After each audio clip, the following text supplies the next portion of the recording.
Hi comrades, this is Prajasainyam Shivashankar. Welcome to Prajasainyam news and law channel. మిత్రమా,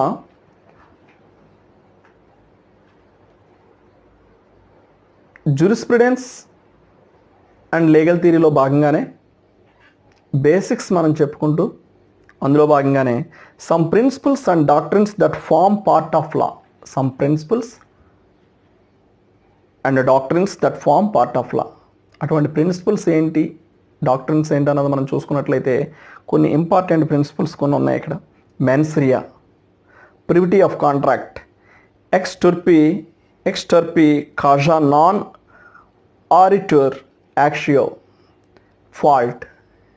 వీటి గురించి మనం బేసిక్ ఇన్ఫర్మేషన్ తెలుసుకుందాం, బేసిక్స్ తెలుసుకుందాం వీటి గురించి. Mens rea, privity of contract, ex turpi causa non oritur actio, fault. Mens rea అంటే ఏమిటి? క్రిమినల్ లాలో ఇది మేజర్ రోల్ ప్లే చేస్తుంది మెన్స్ రియా అన్నది, ఈ డాక్టర్ని ప్రిన్సిపల్. సో చూద్దాం.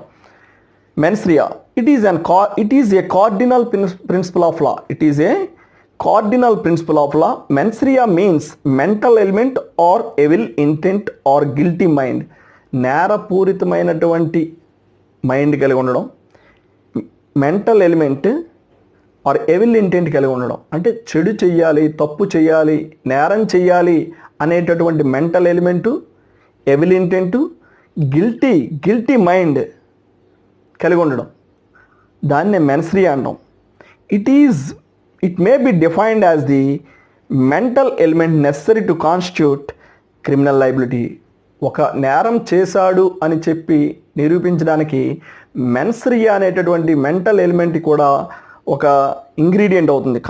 ఒక నేరాన్ని కాన్స్టిట్యూట్ చేయాలని, ఒక నేరం కాన్స్టిట్యూట్ అయిందంటే, ఒక నేరం జరిగిందంటే ఆ నేరానికి సంబంధించి ఆ వ్యక్తికి మెన్స్ రియా ఉండే, అంటే evil intent, guilty mind, mental element ఉంటే కనుక అతను క్రిమినల్ లయబిలిటీకి బాధ్యుడు.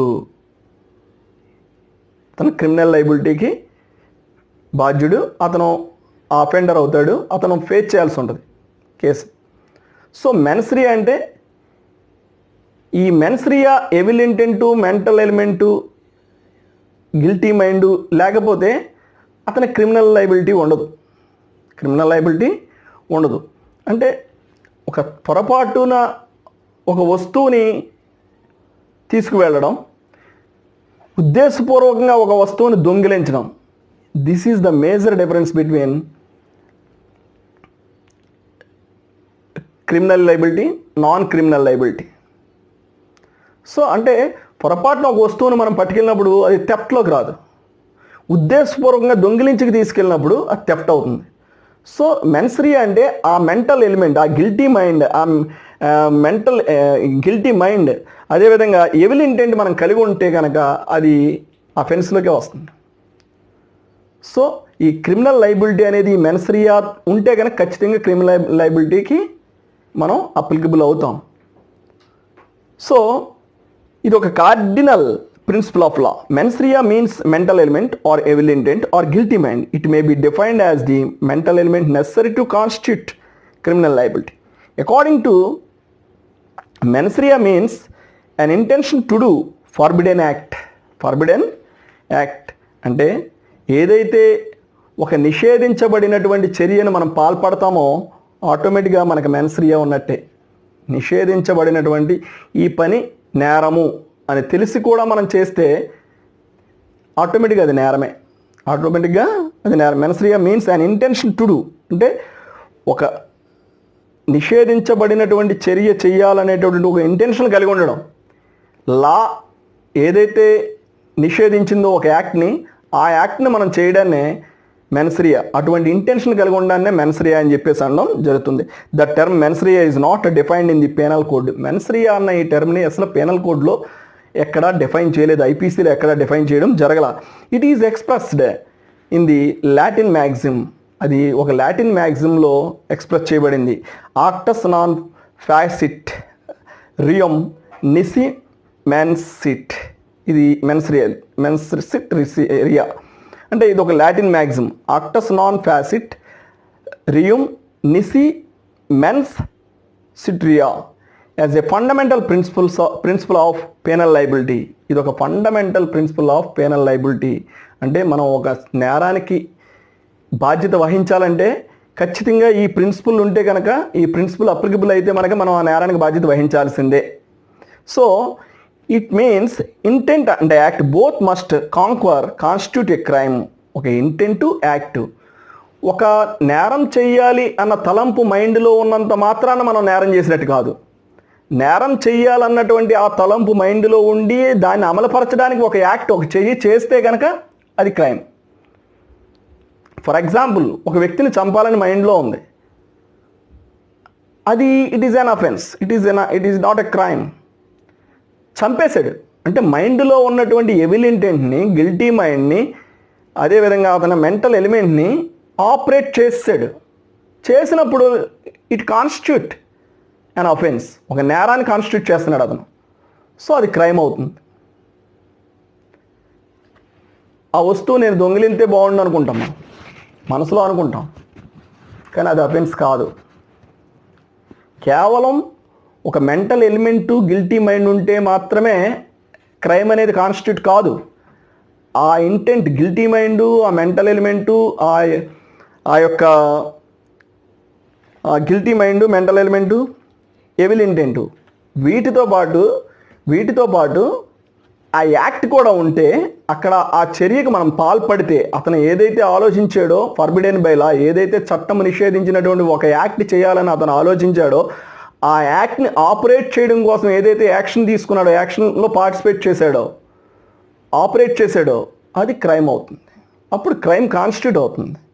క్రైమ్ అనేది constitute. In other words, an act itself is no crime unless it is coupled with an evil intent. అదేవిధంగా ఎవిల్ ఇంటెంట్ లేకుండా ఆ యాక్ట్ కూడా క్రైమ్ కాదు. Act కూడా క్రైమ్ కాదు. సో ఇప్పుడు మనం ఒక థెఫ్ట్ చేయాలన్న ఆలోచనతో థెఫ్ట్ చేస్తే ఆటోమేటిక్గా అది నేరమే. అసలు ఆ థెఫ్ట్ చేయాలన్న ఆలోచనే లేకుండా పొరపాటున ఆ వస్తువు మనతో పాటు వస్తే అది నేరం కాదు. అది చెప్తున్నాడు ఇక్కడ.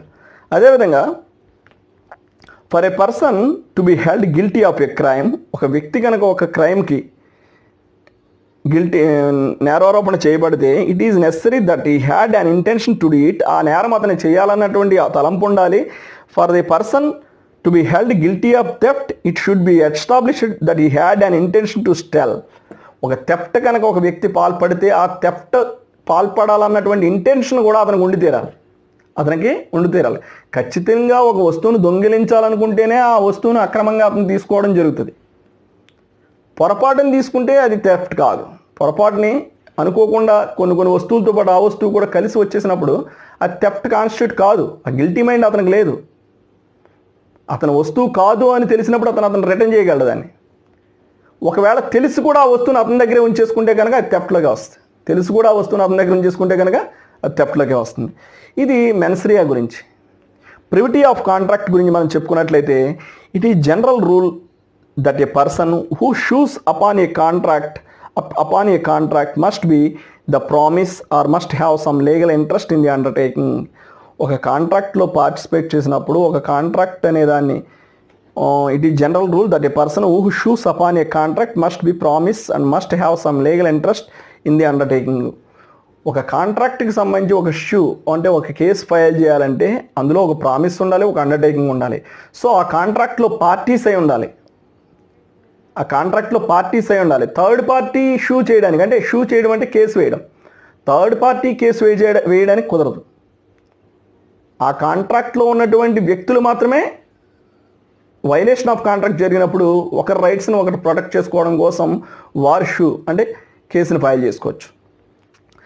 In other words, only parties of a contract alone can sue and sued on that contract. ఆ కాంట్రాక్ట్కి సంబంధించినటువంటి పార్టీస్ మాత్రమే ఒకరిపై ఒకరు ఎనీ వైలేషన్ ఉంటే కనుక ఆ కాంట్రాక్ట్లో వారు అంటే కేసును ఫైల్ చేసుకోవచ్చు. Any person other than parties to B contract is called stranger. ఈ పార్టీస్ ఆ కాంట్రాక్ట్లో పార్టీస్ కాకుండా other than third person, other than another person అంటే వాళ్ళు కాకుండా వేరే వ్యక్తి, ఆ పార్టీస్ కాకుండా వేరే వ్యక్తి ఎవరైనా ఉంటే అతన్ని స్ట్రేంజర్ అంటారు. స్ట్రేంజర్ ఆఫ్ ది కాంట్రాక్ట్ అంటారు. A contract neither confers any rights nor imposes any duties or obligations on such person. Stranger of the కాంట్రాక్ట్కి ఏ విధమైనటువంటి డ్యూటీస్ కానీ లైబిలిటీస్ కానీ ఈ యొక్క ఇంపోజ్ చేయడం జరగదు. అతనికి ఈ స్ట్రేంజర్కి ఆ కాంట్రాక్ట్కి సంబంధించినటువంటి వైలేషన్ మీద ఏ విధమైనటువంటి కేసు ఫైల్ చేసేటటువంటి అధికారం అతనికి ఉండదు. ఆ కాంట్రాక్ట్లో పార్టీలే ఉండాలి. ఆ ఒక కాంట్రాక్ట్ నీకు నాకు మధ్య ఒక కాంట్రాక్ట్ జరిగినప్పుడు వైలేషన్ జరిగితే అయితే మీరు లేదా నేను కేసు ఫైల్ చేయాలి తప్ప ఈ కాంట్రాక్ట్కి సంబంధం లేనటువంటి ఒక పార్టీ ఒక స్ట్రేంజర్ వచ్చి ఈ కాంట్రాక్ట్లో వైలేషన్ ఉందని చెప్పేసి ఒక షూ అనేది ఒక కేసు అనే దాన్ని వేయలేడు, షూ అనేది చేయలేడు అతను. అంటే this rule is known as the doctrine of privity of contract. దీన్నే ఉంటామంటే doctrine of privity of contract అని చెప్పడం జరుగుతుంది. It means relationship subsists between the parties to the suit. ఒక సూట్ ఫైల్ చేయాలంటే అందులో ఉన్న పార్టీస్కి మాత్రమే అవకాశం ఉంటుంది, స్ట్రేంజర్కి అవకాశం ఉండదు. అంటే ఇక్కడ చూడండి ఒక ఎగ్జాంపుల్ చెప్తున్నాడు. A promises to pay 1000 rupees to B. A బికి 1000 రూపీస్ పే చేస్తానని ప్రామిస్ చేశాడు. If he delivers goods to C. అతను కనుక సికి గూడ్స్ డెలివర్ చేస్తే in this example C is the stranger. ఏంటి సి ఏంటి స్ట్రేంజర్ అవుతాడు. A promises to pay 1000 rupees to B. బికి 1000 రూపీస్ పే చేస్తానని చెప్పాడు. If he delivers goods to the C. అతను ఏం చేశాడంటే సికి గూడ్స్ని డెలివర్ చేశాడు. In this example C is a stranger. C is a stranger to the contract. ఇక్కడ promise చేసింది ఎవరో? ఏ బికి చేశాడు ప్రామిస్, ఏ సికి గూడ్స్ డెలివరీ చేశాడు. సి ఇక్కడ స్ట్రేంజర్ అవుతున్నాడు. If B fails to deliver goods to C. ఇక్కడ ఏం చెప్పాడంటే A promises to pay 1000 rupees to B if he delivers goods to C. A బికి ప్రామిస్ చేశాడు, నువ్వు కనుక సికి గూడ్స్ డెలివరీ చేస్తే నేను నీకు 1000 పే చేస్తానని చెప్పి, నువ్వు కనుక సికి గూడ్స్ డెలివరీ చేస్తే నేను నీకు 1000 రూపీస్ పే చేస్తానని చెప్పేసి ప్రామిస్ చేశాడు ఏ బికి. ఎప్పుడు అక్కడ కండిషన్ ఉంది, బి సికి గూడ్స్ డెలివరీ చేస్తే. In this example C is a stranger. ఈ ఎగ్జాంపుల్లో సి అనేవాడు స్ట్రేంజర్ అవుతున్నాడు టు ది కాంట్రాక్ట్. ఆ కాంట్రాక్ట్కి సి అనేవాడు స్ట్రేంజర్ అవుతున్నాడు. If B fails to deliver goods C. ఒకవేళ గూడ్స్ సికి బి డెలివర్ చేయడం ఫెయిల్ అయితే C being a stranger to B contract cannot sue on B. C అనేవాడు స్ట్రేంజర్ అవుతున్నాడు కాంట్రాక్ట్కి కాబట్టి బి మీద గూడ్స్ డెలివరీ చేయనందుకు ఏ విధమైనటువంటి కేసు ఫైల్ చేయలేడు. అంటే ఈ ఎగ్జాంపుల్ ఏం చెప్తున్నారంటే దీన్ని ప్రివిటీ ఆఫ్ కాంట్రాక్ట్ అంటాం. దీన్ని ఏమంటాం? ప్రివిటీ ఆఫ్ కాంట్రాక్ట్ అంటాం. దానికి సంబంధించి ఏ ఒకటి చెప్పాడు, ఏ అనే వ్యక్తి బి అనే వ్యక్తితో చెప్పాడు, నువ్వు కనుక సి అనే వ్యక్తికి గూడ్స్ డెలివరీ చేస్తే నేను నీకు 1000 రూపీస్ ఇస్తానని చెప్పాడు. ఎప్పుడు ఇక్కడ ఒక కండిషన్ ఉంది, బి అనే వ్యక్తికి సి అనే వ్యక్తికి గూడ్స్ డెలివరీ చేయాలి, చేస్తే ఇస్తానన్నాడు అతను. ఇక్కడ బి అనే వ్యక్తి సికి గూడ్స్ డెలివరీ చేయలేదు. బి అనే వ్యక్తి సికి గూడ్స్ డెలివరీ చేయలేదు. బి అనే వ్యక్తి సికి గూడ్స్ డెలివరీ చేయనందుకు సి అనే వ్యక్తి బి అనే వ్యక్తి మీద కేసు ఫైల్ చేయలేడు.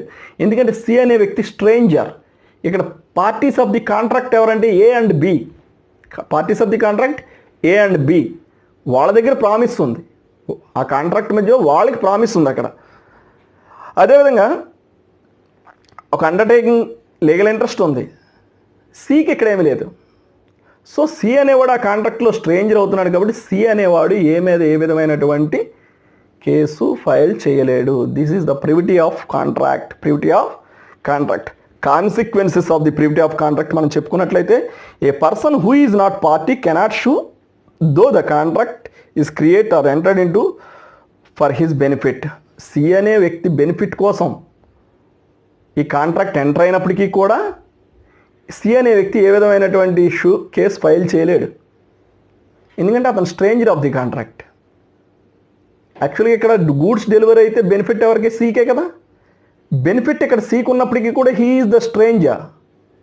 తన స్ట్రేంజర్ ఆ కాంట్రాక్ట్లో. ఇక్కడ ప్రామిస్ అనేది ఏకి బీకి మధ్య జరిగింది. సో ఏకి బీకే మధ్య ఇంట్రెస్ట్, లీగల్ ఇంట్రెస్ట్ ఉంది, అండర్టేకింగ్ ఉంది, అదేవిధంగా కాంట్రాక్ట్ ఉంది. వాళ్ళు పార్టీస్ అవుతారు. బెనిఫిట్ అనేది సీకి ఉన్నప్పటికీ కూడా ఇతను కాంట్రాక్ట్లో పార్టీ కాదు, ఇతను స్ట్రేంజర్ కాబట్టి ఏ విధమైనటువంటి వైలేషన్ జరిగిన ఆ కాంట్రాక్ట్లో ఎవరి మీద కూడా అతను కేసు ఫైల్ చేయలేడు. అదేవిధంగా the doctrine of privity contract does not confer any rights and obligations on the person who is not party to the contract. ఆ కాంట్రాక్ట్లో పార్టీ కానటువంటి వ్యక్తికి ఏ విధమైనటువంటి రైట్స్ని, ఏ విధమైనటువంటి ఆబ్లిగేషన్స్ని కన్ఫర్ చేయదు ఈ ప్రివిటీ ఆఫ్ కాంట్రాక్ట్ అన్నది. ఇప్పుడు మనం ఈ principles and doctrines that form part of లాలో మెన్స్రియా గురించి చెప్పుకున్నాం, ప్రివిటీ ఆఫ్ కాంట్రాక్ట్ గురించి చెప్పుకున్నాం. ఇప్పుడు ఎక్స్ టర్పీ కాజా నాన్ ఆరిటర్ యాక్షియో అంటే according to this principle an action does not arise from a base cause. ఏదైతే బేస్ కాజ్ ఉందో దాని నుండి యాక్షన్ అనేది అరైజ్ కాదు, చర్య అనేది అరైజ్ కాదు అన్నదే ఈ యొక్క ఎక్స్ టర్పీ కాజా నాన్ ఆర్టర్ యాక్షియో అన్న ప్రిన్సిపల్ యొక్క అర్థం అని చెప్పి మనం చెప్పుకోవచ్చు. అదే ఫాల్ట్. నెక్స్ట్ ఫోర్త్ వన్ ఏంటంటే fault. Fault it is a synonym of negligence. అంటే నెగ్లిజెన్స్ నిర్లక్ష్యం. నెగ్లిజెన్స్ అంటే నిర్లక్ష్యం, అంటే తీసుకోవలసినటువంటి జాగ్రత్త తీసుకోకపోవడం. ఇది ఒక సినోనిమ్. నెగ్లిజెన్స్ అన్నటువంటి టెర్మినాలజీకి ఇది ఒక సినోనిమ్గా తీసుకోవచ్చు ఫాల్ట్ని. The principle is that if the negligence is the prominent cause of injury to another it becomes an actionable tort. ఒక నెగ్లిజెన్స్ అనేది ఒక ప్రధానమైన కారణం, వేరే వ్యక్తికి ఇంజూరీ కావడానికి ఒక ప్రధానమైనటువంటి కారణం అయితే it becomes an actionable tart. అది ఖచ్చితంగా యాక్షనబుల్ టార్ట్ అవుతుంది. యాక్షనబుల్ టార్ట్ అవుతుంది, మనం చర్య తీసుకోవచ్చు. నెగ్లిజెన్స్ అనేది ఉన్నప్పుడు, ఆ నెగ్లిజెన్స్ అనేది ఇతరుల ఇంజూరీకి కారణమైనప్పుడు it becomes an actionable tort. కొన్ని నెగ్లిజెన్స్లు యాక్షనబుల్ టార్ట్స్ కావు, కొన్ని యాక్షనబుల్ టార్ట్స్ అవుతాయి. రేషన్ నెగ్లిజెంట్గా డ్రైవ్ చేసి ఒక కాలు ఎరగడానికో లేకపోతే గాయం అవడానికో మనిషి చనిపోవడానికో కారణమైనప్పుడు it is an actionable tort. So fault అంటే it is a synonym of negligence అని చెప్పి చెప్పుకోవచ్చు. These are the principles and doctrines that form part of law. Mens rea, privity of contract, extorfication, non-auditor action, fault. This is Prajasanyam Shivshankar. Welcome to Prajasanyam News and Law channel. Thank you for watching. If you have any problem, please contact 9855909959.